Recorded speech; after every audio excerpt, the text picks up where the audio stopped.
Who let him sit in business class? The shout tore through the quiet cabin, making every passenger turn and stare.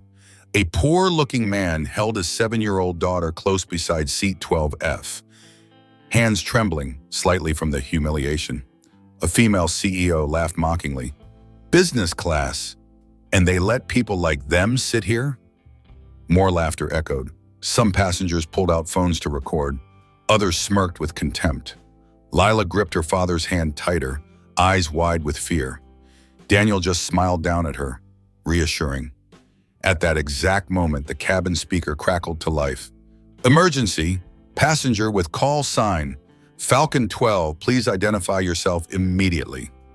Daniel Ward was 36 years old. Thin but wiry, his face carved by time and the exhaustion of being a single father working himself to the bone. His jacket was worn at the elbows. His backpack had patches covering old tears. His shoes, the soles were so worn you could see the outline of his feet. Everything about him screamed financial struggle. Lila, his 7-year-old daughter, clutched an old stuffed bear against her chest. Her eyes were clear and innocent, but always held a hint of anxiety, the kind children develop when they have seen their parents struggle. Daniel's wife had died in an accident 3 years ago, leaving him alone with Lila in a small apartment in the working-class district of Detroit. The kind of place where sirens were the nightly lullaby and hope felt like a luxury they couldn't afford. He worked as an electrical technician, repairing systems in old buildings. The pay was barely enough. He took night shifts, weekend jobs, anything to cover Lila's medical expenses. She had asthma. The medication wasn't cheap. This flight to Nevada wasn't a vacation. It wasn't even his choice. It was because of a mysterious military call, a classified summons requesting his presence at Nellis Air Force Base. The letter had arrived with no explanation, just coordinates and a date. What the other passengers didn't know, what Daniel had never told anyone, was that he had once been Falcon-12, an elite tactical coordinator supporting F-22 fighter squadrons. The kind of person who made split-second decisions that saved lives and changed the outcomes of missions no one would ever hear about. The silver badge in his pocket, marked F-12, had once opened doors that even generals had to request permission to enter. It represented a level of clearance, a depth of trust, that most people couldn't comprehend. The military had arranged his business class ticket. He hadn't paid for it, hadn't asked for it. The letter simply said, first class seat assigned, bring your daughter, non-negotiable. So here he was, looking completely out of place among the polished business travelers and wealthy tourists. His worn clothing, his daughter's secondhand dress, the stuffed bear with its patched ear, they stood out like poverty in a palace.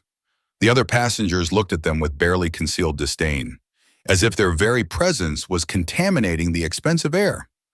A businessman in an expensive suit whispered loudly to his companion, flying business class with a backpack that looks like it came from a homeless shelter. Another passenger, a woman dripping with jewelry, wrinkled her nose. I don't understand how they can afford these seats. Probably some mistake. Daniel heard it all. He always heard it. You develop that skill when you're poor. You become hyper-aware of the judgment, the dismissal, the quiet cruelty that happens just loud enough for you to catch. But he said nothing. He simply helped Lila into her seat, buckled her seatbelt carefully, and made sure her stuffed bear was comfortable in her lap. Lila looked up at him with those big, worried eyes. Daddy, do people dislike us? Daniel crouched down to her level, his hand gentle on her cheek. Not everyone understands kindness yet, sweetheart. But that's okay. We understand it, and that's what matters. She nodded, trusting him completely in the way only children can trust their parents. That absolute, unquestioning faith that Daddy would make everything okay. As Daniel settled into his own seat, he caught his reflection in the window. Tired, aged beyond his years. His hands were calloused from labor, his face lined from stress and sleepless nights. He looked like someone who had been beaten down by life, and in many ways he had been. What no one could see was what he carried inside. The training, the experience, the classified operations. The times he had coordinated air support that saved entire units. The nights he had stayed awake calculating trajectories and timing, knowing that one mistake meant soldiers didn't come home. Falcon-12 had been one of the best. Everyone in certain military circles knew that call sign. It meant precision. It meant reliability. It meant someone you wanted on your team when everything went to hell. But that was before his wife died, before he became a single father who had to choose between his career and his daughter, before he realized that no amount of military glory mattered if he wasn't there for Lila. So he had walked away, left the clearance, left the respect, left the identity that had defined him for a decade, and became just another struggling single dad trying to keep his head above water. Before we continue, tell us where you're watching from in the comments. And if this story touches you, don't forget to subscribe. After they settled into their seats, the flight attendants moved through the cabin. They served champagne to the other business class passengers, offered warm towels, asked about meal preferences with practiced smiles. They walked right past Daniel and Lila as if they were invisible. Not once, but 3 times. The 4th time a flight attendant passed without acknowledging them, Daniel raised his hand politely. "Excuse me, could my daughter have some water?" The attendant glanced at him, then at Lila, then continued walking without responding. A businessman several rows ahead spoke loudly, clearly intending to be heard. "Business class really isn't what it used to be. They're letting anyone sit here now, even children who should probably be in the back." Alara Quinn, a CEO of a tech startup who had made the cover of Forbes last month, leaned across the aisle. Her voice dripped with condescension. "I mean, this section isn't really designed for people like that." She gestured vaguely at Daniel and Lila, as if they were abstract concepts rather than human beings sitting 3 feet away. Several passengers laughed. A few pulled out their phones, angling for the perfect shot to share on social media. The caption practically wrote itself: "When poverty crashes first class." Lila's stuffed bear slipped from her lap and fell to the floor. She reached for it, but it had rolled slightly under the seat in front of her. The passenger in that seat, a middle-aged woman in designer clothes, saw the bear, made eye contact with Lila, and deliberately kicked it further away. Lila's face crumpled. She looked up at Daniel with eyes filling with tears, not understanding why people were being so mean. Daniel unbuckled, retrieved the bear, and handed it back to his daughter. He kissed the top of her head. "It's okay, baby. Your bear's fine. Everything's fine." But everything wasn't fine. A flight attendant approached, his expression apologetic but firm. "Sir, I'm going to have to ask you to verify your ticket. We've had some concerns raised." "Concerns?" Daniel asked quietly. "Several passengers have suggested there may have been a booking error. If you could just show me your confirmation, we can sort this out. And if there has been a mistake, we can relocate you to economy class where you'll be more comfortable." The emphasis on comfortable made it clear what he really meant: where you belong, with your kind. Laura spoke up again, her voice sharp. "Honestly, it would be better for everyone if that happened. This is supposed to be a relaxing environment, and some of us paid good money for that." Another passenger chimed in, a man in his 50s with silver hair and an expensive watch. "I have to agree. The ambiance is rather compromised." A woman actually held a perfumed handkerchief to her nose.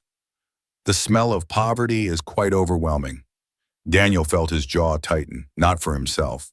He had developed thick skin over the years. But for Lila, who was shrinking into her seat, trying to make herself smaller, less noticeable, less of a problem. His daughter whispered, barely audible, "Daddy, why aren't you angry?" Daniel took her small hand in his. "Because kindness is always stronger than cruelty, honey. Always. Don't forget that." He pulled out his ticket, handed it to the flight attendant. The confirmation was legitimate. Military issued, first class, seat 12F, everything in order. The flight attendant looked confused but had no grounds to move them. He handed the ticket back reluctantly. "Everything seems to be in order, sir." Alara's face twisted with frustration. "Then someone made a terrible error in judgment." The businessman nodded. "Absolutely disgraceful." The cabin lights suddenly flickered. Once, twice, 3 times. Passengers looked around nervously. The pleasant hum of the engine seemed to change pitch slightly. Then the cockpit speaker crackled to life, breaking through the murmur of voices. Attention passengers, we have detected an encrypted military signal originating from the business class cabin. This is a priority-level communication. If there is a passenger aboard with active or former military clearance, please identify yourself immediately. The cabin went silent. Every eye scanned the business class section, looking for someone in uniform, someone who looked military, someone who fit the profile. No one looked at Daniel. The pilot's voice came again, more urgent. Repeat, we have detected a code word Romeo 7 signal. This is a classified frequency. Whoever is carrying the transmitter, please respond. Passengers began whispering frantically. Some looked scared, others excited. This was unusual, dramatic, the kind of story you'd tell at dinner parties. What's happening? Lila asked, gripping her bear tighter. I don't know, sweetheart, Daniel lied. He knew exactly what was happening. The badge in his pocket, the F-12 identifier, had a passive transmitter. It was pinging military frequencies within a certain range. And apparently there were military aircraft close enough to detect it, very close. Would you have stayed silent or spoken up? Tell us in the comments what you would do. The plane shuddered slightly, not from turbulence, but from something passing very close. Fast. The captain's voice returned, now clearly shaken. Ladies and gentlemen, please remain calm. We are being escorted. 2 F-22 Raptors have taken positions on our starboard side. This is unusual but not dangerous. They are simply accompanying us. Through the windows on the right side of the plane, passengers could see them. 2 sleek fighter jets flying in perfect formation alongside the commercial aircraft. The sun glinted off their angular surfaces. They looked lethal and beautiful. The cabin erupted in chaos, people pressing against windows, phones out recording. Nervous chatter building to a roar. The pilot emerged from the cockpit, his face pale. He scanned the business class cabin. I need whoever is carrying a military identification to come forward. Now, this is not optional. Daniel closed his eyes briefly, took a breath. This was not how he wanted this to go. He had hoped the entire trip would be quiet, anonymous. Just get to Nevada, attend whatever meeting they needed him for, and get home to Lila. But silence was no longer an option. He stood up, gently moving Lila aside. As he did, the silver badge in his pocket shifted, catching the overhead light. It was only visible for a second, but the pilot saw it. You, the pilot said, pointing. You have clearance, F-12. Daniel reached into his pocket slowly, pulled out the badge, held it up, F-12, Falcon-12, engraved on military-grade metal that had passed through scanners designed to detect exactly this kind of identification. The pilot's eyes went wide. He actually took a step back. No way, no, Falcon-12, you're Falcon-12? The cabin went dead silent. Alara stared. Falcon, what does that mean? Daniel tried to downplay it. It's just an old job, nothing important. Nothing important? The pilot looked like he'd seen a ghost. Sir, Falcon-12 is... You coordinated the Desert Strike operation. You guided the response during the Tehran extraction. You're a legend in certain circles. He turned to face the cabin, his voice shaking slightly. This man coordinated some of the most classified air operations in the past decade. The call sign Falcon-12 is... It's like seeing a ghost. We thought you'd retired into complete anonymity. Daniel's jaw tightened. I did. I'm just a father now. The radio in the cockpit squawked loudly. A voice came through the cabin speakers, military and crisp. Falcon-12, if you are aboard this aircraft, this is Raptor 1. I need confirmation. Are you Daniel Ward? Call sign Falcon-12? Daniel hesitated. Lila was looking up at him with confusion and awe. He didn't want her to see him as anything other than her dad, not as some military hero, just her dad. But the voice continued. Falcon-12, this is Lieutenant Colonel Marcus Chen. You coordinated air support for my unit in 2018. 7 men came home because of your calculations. If that's you on this plane, I need to know.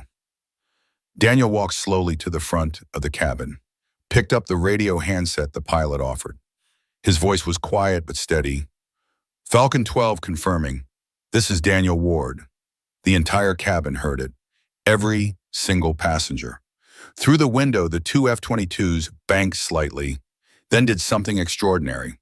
They rolled. A full aileron roll. In perfect sync. It was a salute.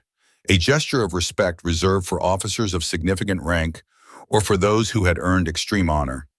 The pilot looked at Daniel with something like reverence. "They're saluting you. Fighter jets don't salute, but they're saluting you." Raptor 1's voice came back, thick with emotion. "Falcon-12, you saved my men. You saved me. I've carried your call sign in my helmet for 4 years. Didn't think I'd ever get to say this directly, but thank you. From all of us.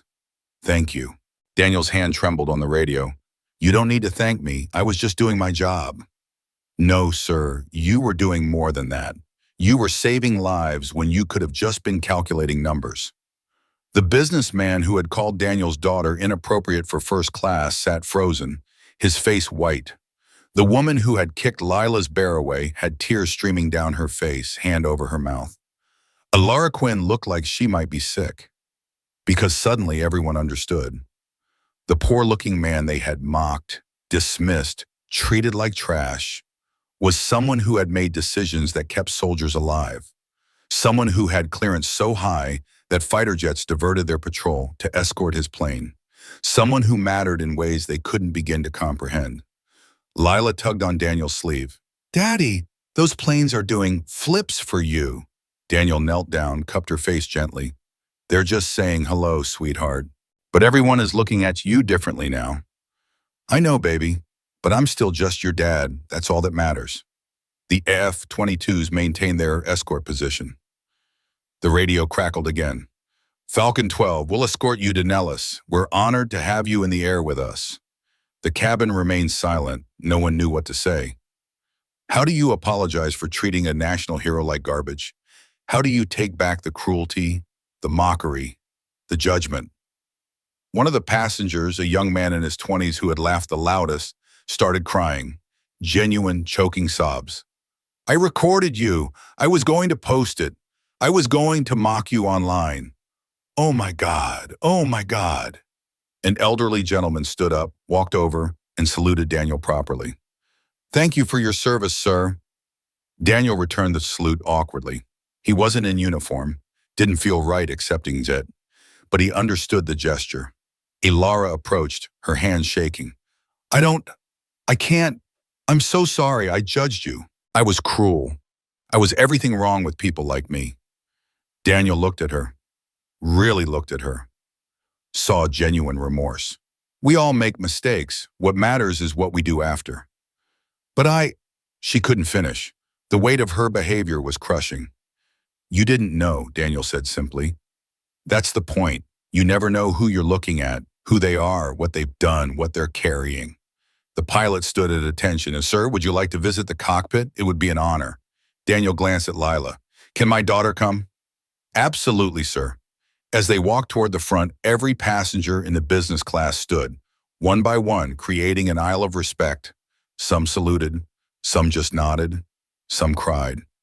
The woman who had complained about the smell of poverty whispered, "I'm so sorry, so very sorry." Lila held Daniel's hand tightly, overwhelmed by the sudden change. "Daddy, why is everyone standing?" "They're just being polite, honey." But it was more than that. It was shame, guilt, the sudden recognition of their own ugliness reflected back at them. The cockpit was small, cramped, filled with instruments and controls. But when Daniel stepped inside with Lila, both pilots stood immediately. "Sir, it's an honor," the captain said, and he meant it. Through the windscreen, the F-22s were clearly visible, their pilots occasionally glancing over. One raised a hand in greeting. Daniel raised his back. "They wanted to escort you personally," the co-pilot explained. "When they detected your signal, they requested permission to deviate from their patrol route. Command approved it immediately." Lila pressed her face against the window, watching the fighter jets with wide eyes. "Daddy, are those your friends?" "Some of them, probably. I worked with a lot of pilots over the years." Back in the cabin, the atmosphere had completely transformed. The sneers had become apologies. The mockery had become respect. The cruelty had become shame. Alara sat in her seat, head in her hands. Her assistant leaned over. "Are you okay?" "No," Alara said quietly. "I'm not. I built a company on the idea of recognizing potential in people others overlook. And today I became exactly what I claimed to fight against. I saw poverty and assumed worthlessness. I'm a hypocrite." The businessman who had complained about Daniel's backpack stood up and approached one of the flight attendants. "That man and his daughter. Whatever they order, I'm paying for it. Food, drinks, everything. And I want to apologize personally when he comes back." The flight attendant nodded, surprised. Others followed suit. A woman opened her purse, pulled out a business card and cash.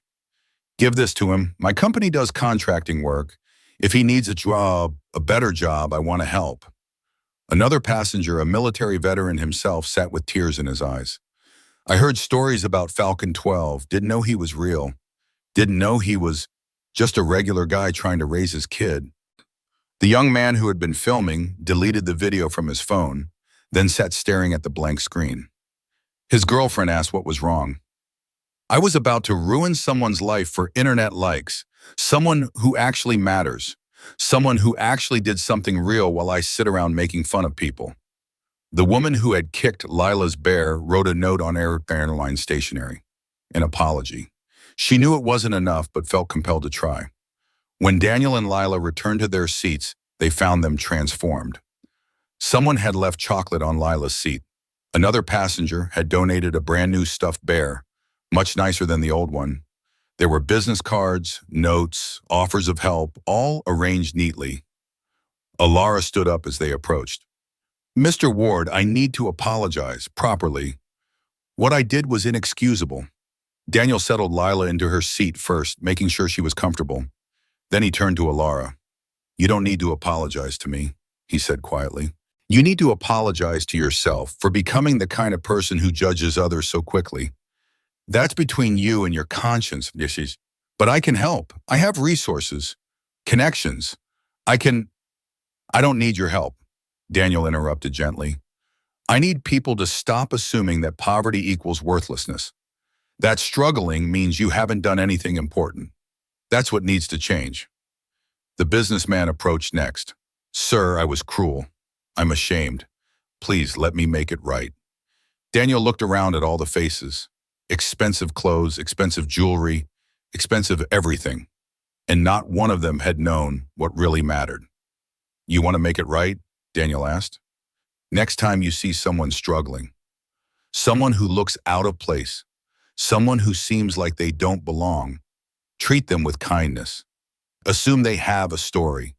Assume they matter. That's how you make it right." The elderly veteran approached, hand extended. "Thank you for your service. And thank you for the lesson today. I'm retired Army. I should have known better than to judge." Daniel shook his hand. "We all forget sometimes. What matters is remembering now." The flight attendants, ashamed of their earlier neglect, brought food and drinks without being asked. They were almost too attentive now, overcompensating. Lila ate chocolate and played with her new bear, unaware of the full weight of what had happened. She just knew that people were being nicer now. That was enough for her 7-year-old understanding. The F-22s continued their escort, a visible reminder through every window of who Daniel had been, who he still was underneath the worn jacket and cheap shoes. As the plane descended toward Nevada, Daniel looked out at the desert landscape below. Somewhere down there was the base, the meeting, whatever they needed from Falcon-12. But up here, in this moment, he had taught a more important lesson. The plane landed smoothly at Nellis Air Force Base.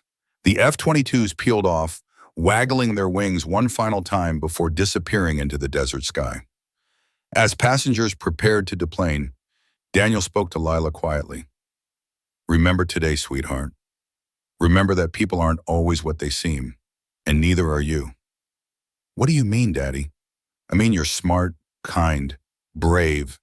Don't let anyone tell you otherwise. Just because we don't have a lot of money, our value isn't in our wallet. It's in our heart." She nodded seriously. "Like how you're a hero but also just my daddy?" "Exactly like that." The passengers filed off slowly. Many stopped to shake Daniel's hand, to apologize one more time, to offer contact information. Alara was the last to approach. I'm going to do better, I promise. What I saw today, what I became, I'm going to make sure it never happens again. Good, Daniel said simply. That's all any of us can do. Be better tomorrow than we were today. As they walked down the jet bridge, military personnel were waiting. An officer saluted sharply. Falcon-12, welcome home, sir. Daniel returned the salute. It's good to be back, even if just for a visit. Lila looked up at her father, seeing him in a new light. Not different exactly, but fuller, like she was finally seeing all of him. Daddy, were you really that important? Daniel knelt down to her level one more time. I did important work, yes, but the most important thing I ever did was become your father. Nothing else even comes close. She hugged him tightly. I'm glad you're my daddy. I'm glad you're my daughter. They walked into the terminal hand in hand. Behind them, the business class passengers deplaned in silence, each carrying the weight of their own shame and, hopefully, the seeds of change. The story spread quickly. Someone had posted about it online before the video was deleted. Falcon-12 spotted on civilian flight. Still humble, still just a dad. The military community shared it. Veterans talked about it. Active duty personnel nodded knowingly. But more importantly, it sparked conversations about judgment, about assumptions, about the invisible heroes walking among us in worn shoes and patched jackets. Alara did change. She implemented new training at her company about unconscious bias. She funded programs for struggling single parents. She genuinely tried, to be better. The businessman donated to veterans support organizations anonymously. The young man who almost posted the mocking video became an advocate against online cruelty. Small ripples, small changes, but ripples nonetheless. Daniel and Lila returned to Detroit 2 days later, back to their small apartment, back to their simple life. But something had shifted, not in their circumstances, but in how Daniel carried himself. He had been reminded that his past mattered, that his choices had made a difference, that Falcon-12 wasn't dead, just resting. One evening, Lila asked, Daddy, will you ever go back to being Falcon-12? Daniel thought about it. Maybe someday, if they really need me. But for now, being your dad is the only job I want. Even though it's hard? Especially because it's hard. The most important things usually are. She fell asleep that night, clutching her old stuffed bear, the new one sitting on the shelf. Because sometimes the worn and patched things are the ones we love most. And Daniel sat by her bedside, the silver F-12 badge in his hand, remembering who he had been and who he chose to be now. Both mattered. Both were real. You never know who you're looking at. The person you dismiss might be the hero you need. The struggling parent might be the legend you never knew. Treat everyone with dignity, because we're all fighting battles others can't see. If you believe stories like this deserve to be told, leave a comment and subscribe to Hidden Heart Stories. We tell the stories that shouldn't be forgotten.